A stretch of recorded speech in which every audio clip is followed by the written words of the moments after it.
Não, tô quase acabando.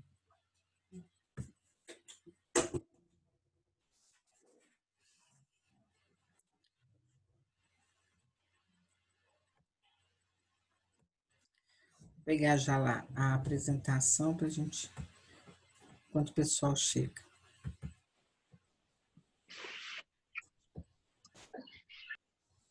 Vou pegar vocês. Então, vamos lá.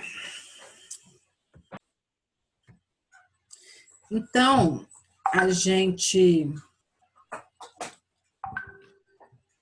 Deixa eu admitir que só mais um aqui.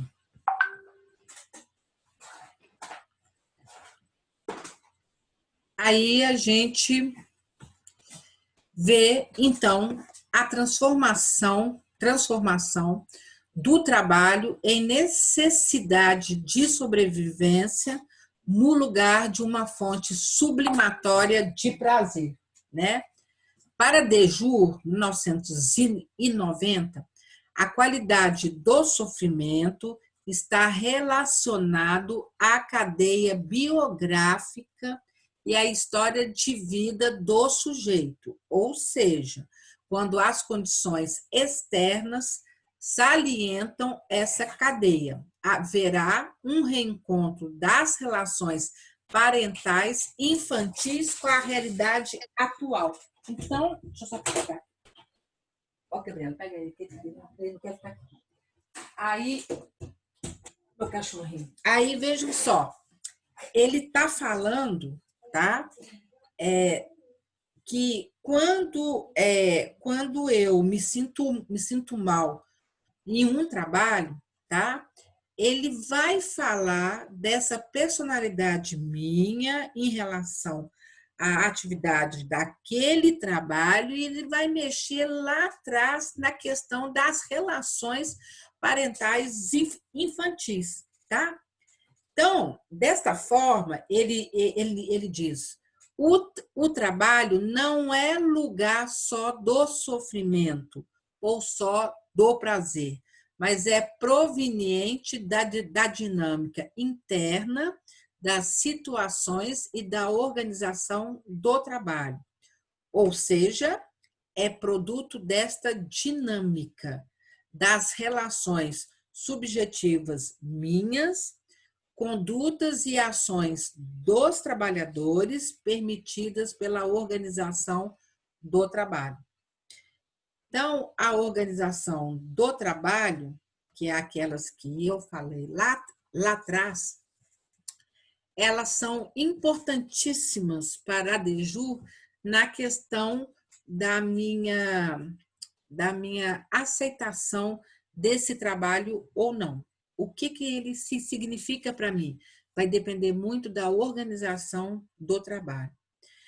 E ele vai falar que o trabalho humano não ocupa um lugar marginal dentro da construção da identidade do sujeito, ou seja, ele é tudo.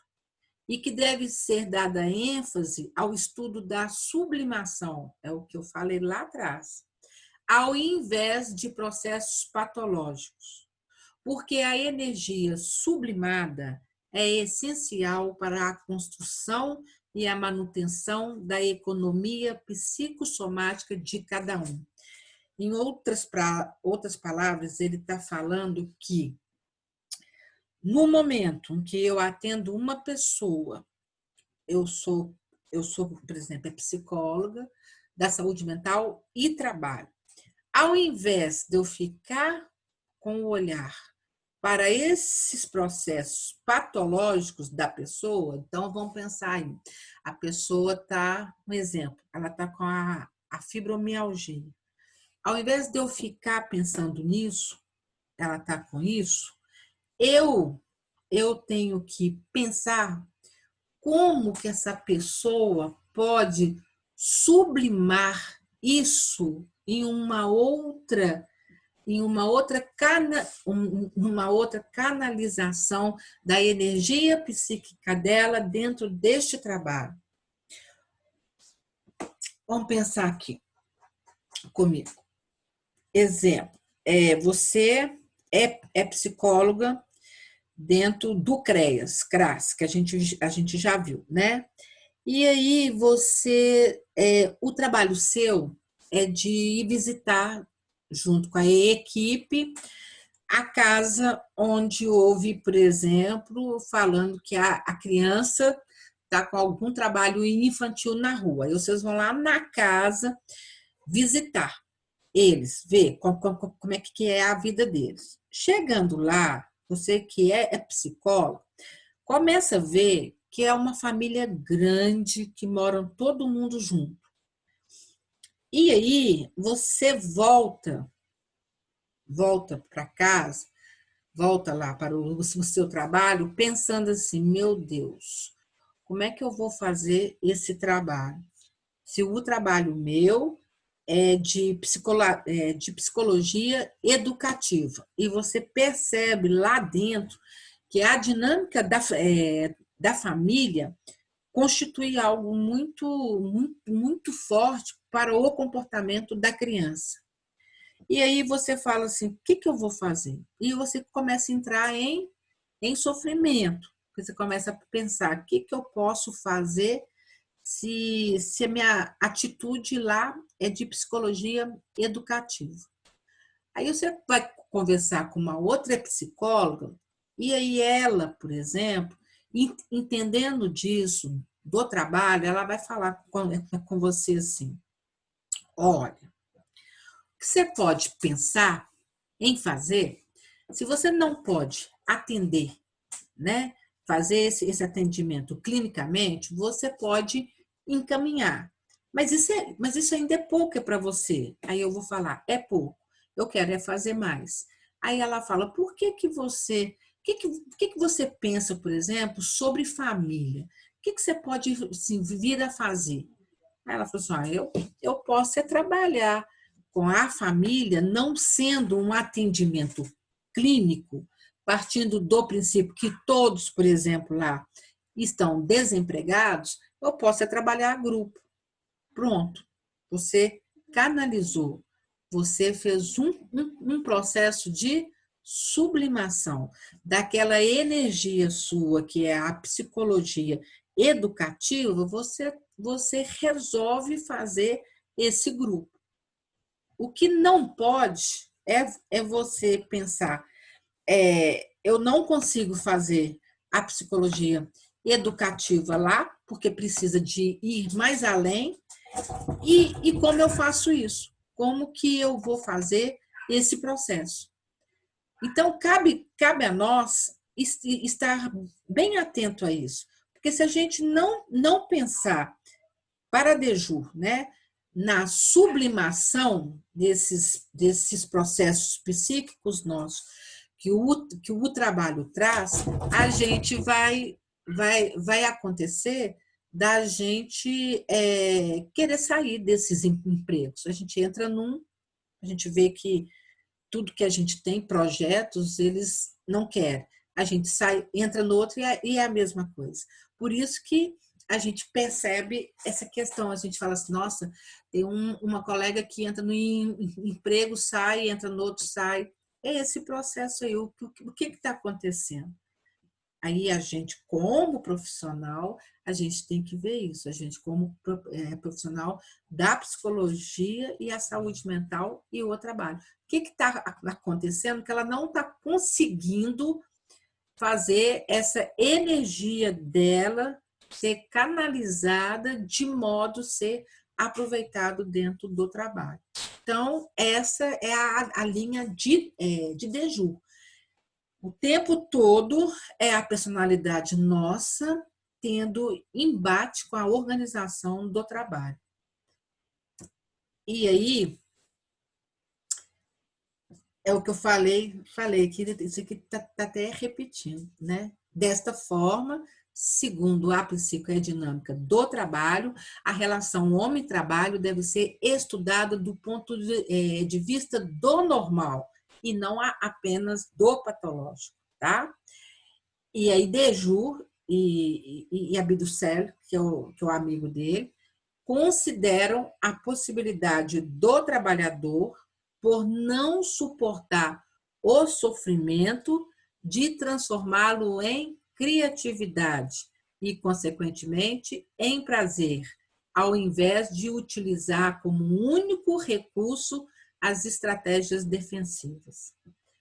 Como é que é isso, né, gente? Por não suportar o sofrimento de transformá-lo em criatividade e, consequentemente, em prazer. Isso é o que a gente tem que fazer o tempo todo. Seria mais ou menos isso aqui, ó. Deixa eu ler isso aqui para vocês entenderem. Aí eu dou exemplo. Sofrimento é criativo. O que é isso? O sofrimento criativo não é sinônimo de prazer, tá, gente? Este pressupõe um investimento sublimatório no qual o prazer sexual infantil será substituído pelo prazer no trabalho. Vocês viram a aula passada, foi até bom. A gente falou de transferência e de neurose de transferência. É mais ou menos isso aqui, tá?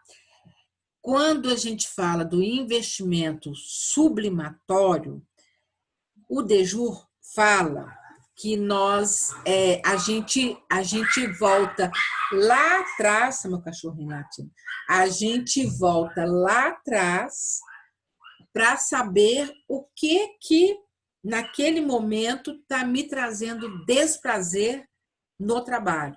Por quê? Porque para ele é a personalidade nossa com o embate do trabalho.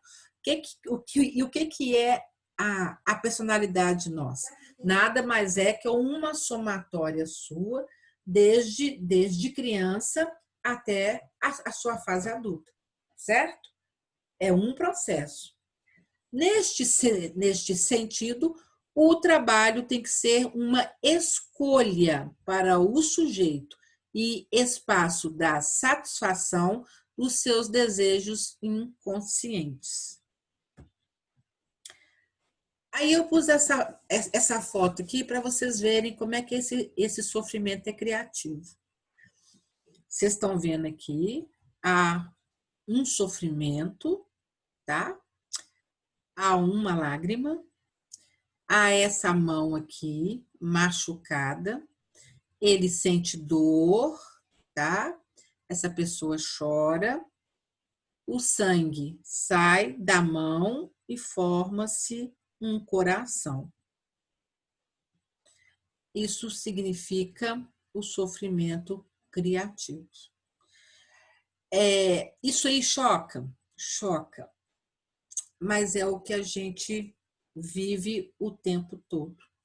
Sofrimento criativo no trabalho não é sinônimo de prazer, tá? Ele vai... Isso aqui é um processo de sublimação. Esse machucado aqui, essa dor que essa pessoa sente, ela transforma isso numa obra de arte. Lembra na sala quando eu falava assim?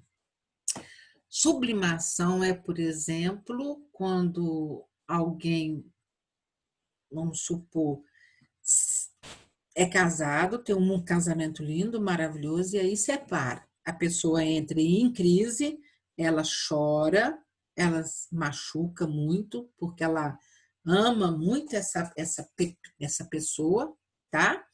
Mas, de repente, ela fala, não vou sofrer, não. Um exemplo, eu vou voltar a fazer a faculdade. Aí todo mundo que tá fora vai falar assim, misericórdia, como é que ela deu conta disso? Como é que ela deu conta de fazer a faculdade, ainda fazer mestrado com 65 anos? Ou seja, ela transformou esse sofrimento em algo criativo, em obra de arte, que a gente chama de sublimação. É isso aqui, esse desenho, formou esse coração. Sublimação, vocês vão sempre lembrar que alguém lá fora tem que ver como sendo obra de arte, porque se não vê, aí não é não. Não é a sublimação, não. O sofrimento é criativo, ele caminha junto com a sublimação. Só que a sublimação ela vai trazer muito prazer, já esse não. Isso aqui é uma estratégia para eu não sofrer dentro do trabalho. Aí Deju vai dizer isso. O sofrimento é criativo. Quando o sujeito elabora soluções originais, favoráveis, simultaneamente à produção e à saúde. A produção é a atividade dele. Acontece quando o sofrimento adquire um sentido positivo para o sujeito, em que ele, pela expressão de sua criatividade, se experimenta e se transforma. É o caso que eu contei aqui, dei esse exemplo da psicóloga, tá? Vou dar um exemplo meu. Quando eu estava trabalhando lá mesmo, né, com uma diretora, antes de eu ser, ela chegou lá falando que não ia ter mais atendimento psicológico individual, que teria que ser grupo. E aí eu pensei, meu Deus, como é que eu vou fazer grupo com pessoas que são amputadas, pessoas com lerdorte, pessoas com fibromialgia, e ela falou que queria todo mundo junto. Aí eu pensei, como que eu vou fazer? E aí, foi nesse sofrimento de pensar como é que eu ia fazer isso, que eu criei lá, acho que eu até comentei com vocês, grupo que chamava Vidarte, Vida e Arte. E trabalhei com eles isso. Eu peguei todos juntos mesmo e realizava com eles essa arte-terapia. E era nesse sofrimento aí deles, no caso, vamos falar deles, esse sofrimento deles de acharem que nunca mais ia voltar a trabalhar, porque eles têm isso, quando eles são afastados pelo INSS, eles têm essa sensação. Esse sofrimento deles, a gente começou a fazer arte e terapia, então foi algo criativo.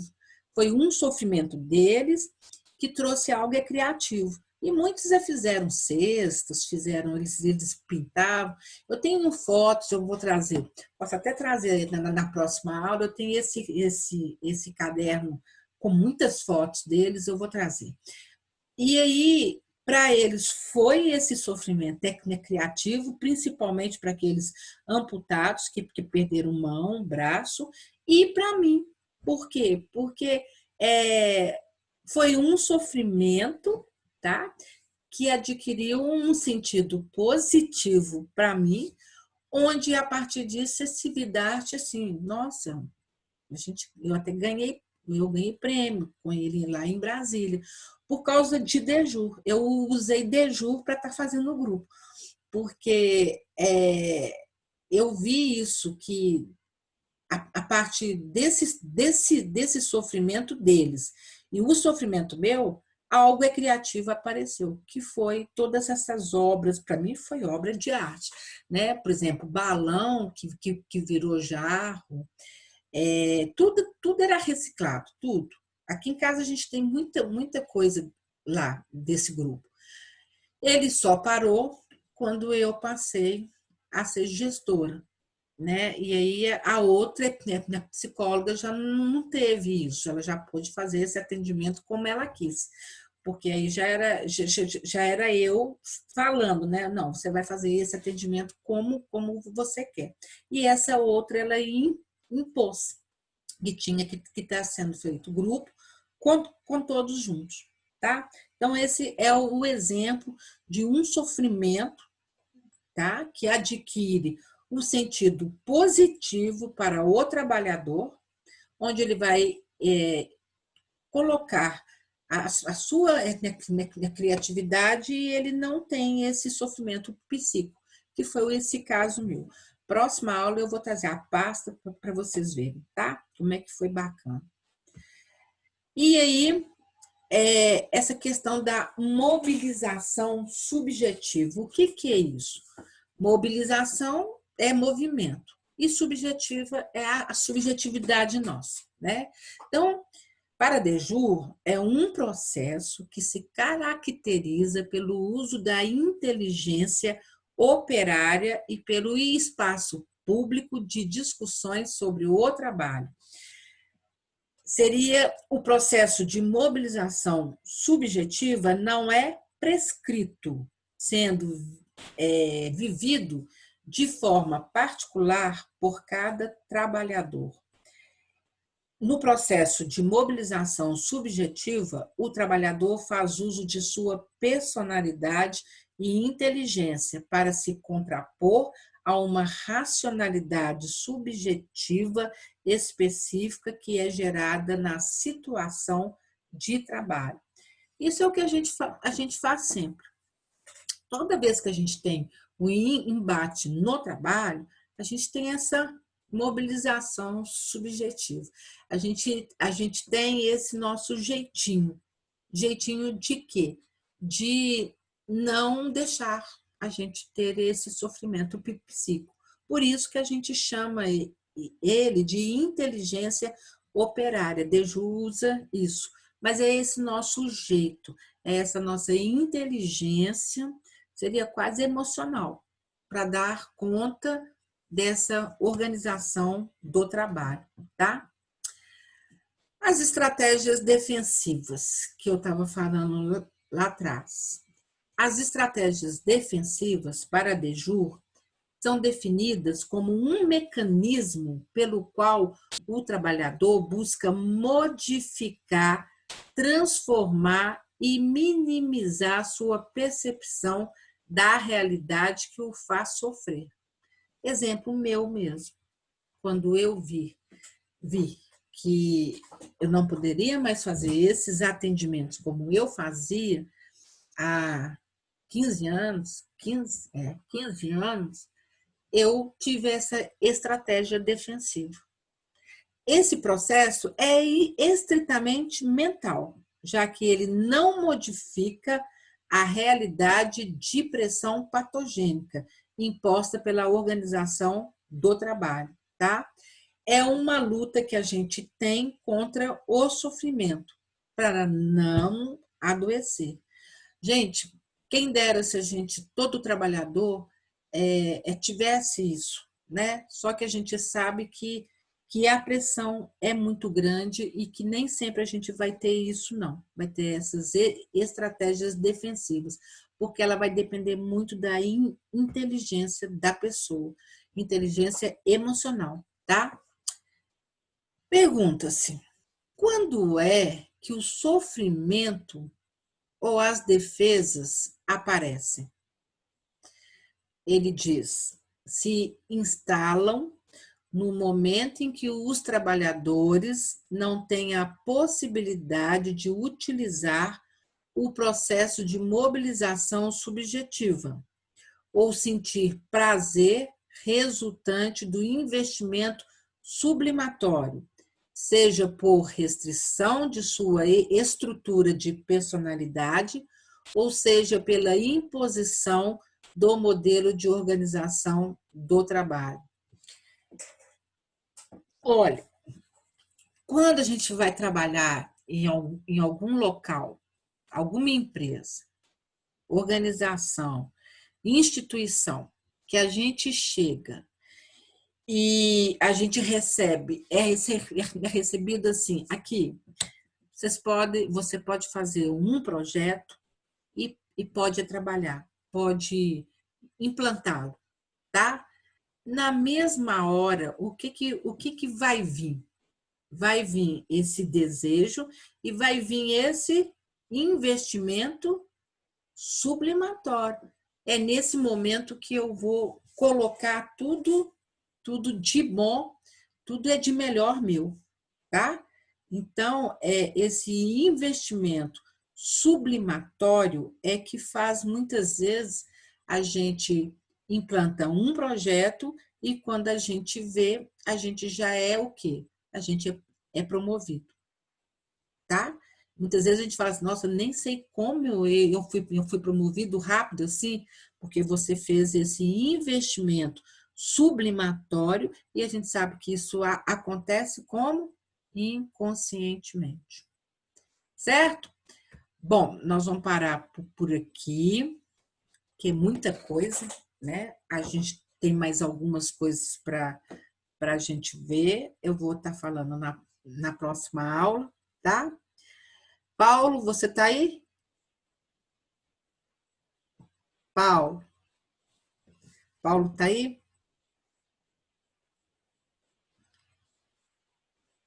Deixa eu ver. Tava. Tá bom. Bom, alguém quer perguntar alguma coisa? Rafaela, Núbia, Jennifer, Paulo, Larissa. Não, para mim tá tranquilo mesmo. Eu só fiquei curiosa com o nome do livro que você falou hoje na outra aula, porque eu lembro que você tinha falado dele, livro interdisciplinar. Só que você não tinha comentado o nome. O Aí, se a gente livro já tivesse o nome, a gente já podia começar a ler do do Deju? interdisciplinar. Tá, Oi. Qual tá me livro? ouvindo? Tô. Não é porque eu fui falar e não sei o que está acontecendo com a minha internet hoje, eu não consegui te responder, não. Só te avisar que eu tô aqui sim, mas aí eu Tá, tive que sair, entrar de novo, sabe, viu? tá. Mas qual livro? Peraí, qual foi o livro? O Não. livro do interdisciplinar que a gente vai usar. Ah, A Fátima já enviou no mas grupo. eu mandei. Um Mandei. novo mundo, despertar de uma nova consciência. Isso. Falar nisso, gente, olha, na próxima aula eu já vou dar 7 de agosto. o que que eu desejo desse livro, tá? Eu fiz até, mas não tá aqui. Deixa eu ver. Eu fiz até. Ah, eu tô vendo aqui, Paulo, que você mandou mensagem aqui. Aqui, ó, eu pensei desse livro, tá? Eu pensei nisso aqui, ó. Depois eu vou mandar, tá? O que o livro nos mostra sobre sobre a humanidade e criação de um novo mundo em relação à pandemia da Covid-19 que estamos vivendo neste ano de 2020. Então, a gente vai ter essa atividade no dia 8 de setembro, na aula 7. Nós vamos ter, a gente vai estar comentando sobre isso aqui. Mas eu vou mandar, tá? Eu acho que vai ser bacana. O livro é As bacana. meninas falou que já mandou, é porque eu não entrei no Mandei, e-mail por mandei, esses mandei o dias, livro. não. Mandei o livro, só não mandei o que a gente vai estar fazendo. Qual que é esse olhar que vocês vão ler ele e vão, como é que eu falo? E vão interpretar. Na hora que vocês estiverem lendo ele, vê isso aqui, aí vai ficar ótimo, porque vocês vão ler com um objetivo, tá? Outra coisa, esse livro aqui, que eu tô falando dele, eu vou mandar eles é para você, tá? Que é sobre esse livro é A Loucura do Trabalho. Ele é muito bom. Aí eu tenho ele, eu vou mandar, tá? Que vocês vão precisar muito deles para quem vai mexer com essa área aí, seja organizacional ou a saúde mental e o trabalho. Vocês têm que saber muito disso, porque muitas vezes nós temos que entender o que esse trabalhador está fazendo. Às vezes passam para a gente falando assim que ele é agressivo e a gente vai ver que não é isso, não. Ele está tentando fazer esse investimento ali sublimatório, tá? Eu estava comentando na outra aula sobre esse caso que eu vou atender quinta-feira. Esse caso vai dar tanto para essa aula nossa, né, das 19, como vai dar para essa. Porque nessa a gente vai ver como que é a organização do trabalho dessa professora lá onde que ela trabalha. Então, vai ser bom tanto para lá como para cá. Como eu não sei nada ainda sobre essa pessoa, quinta eu vou atender até bem atendido, né? Porque eu tenho que passar isso para vocês. Eu acho que vai ser bacana. Vai ser bacana que eu vou trazer, tanto vocês vão me ajudar, que vocês vão opinar, quanto assim para mim, que também vai ser um aprendizado, porque é um caso de assédio moral, e isso diz assim, o superintendente, né, da educação, mas eu ainda não escutei ela, então ainda não sei, tá? Gente, beijão grande para vocês. A gente vai continuar com essa matéria mesmo na próxima aula, tá? Qualquer coisa além, eu vou mandar, tá? Mas eu acho que não, a gente continua ainda com esse Deju, porque ele é importantíssimo, porque na hora que eu entrar com o Yves Clos, a gente fica um pouco meio assim, gente, se vocês vão falar assim, não sei para que lado eu vou, não. Tá? Beijo grande, boa noite, bons sonhos, e eu vou mandar a aula para vocês, tá?